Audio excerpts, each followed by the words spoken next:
Ako na kong garbo sa kuang pagkatao nga dunay pipila ka tuig din nga natagatag tsansa nga mahimong kabahin sa Radio Mindanao Network, specifically sa DXDC. Never that it reached to my mind that I, as an individual, will become also a part of DXDC. So nahimo na kong kauban sa trabaho katong mga gitingala na ko ng mga institusyon atong una.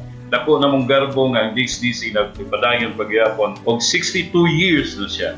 Panginaot na ko nga dugang 62 years and more pa for DXDC, Radio Mindanao Network, o manginaot ako nga sa kanunay ang atuang mga kakaubanan, workforce, kanunay nga bubuan sa labang makagagahom sa iyahang proteksyon, guidance ug wisdom, aron nga ang atuang pagserbisyo, kanunay nga nakalinya gayud sa insakto tama o ang katawhan nga atong giserbisyohan kanunay nga satisfied o malipay sa ito ang pagservisyo.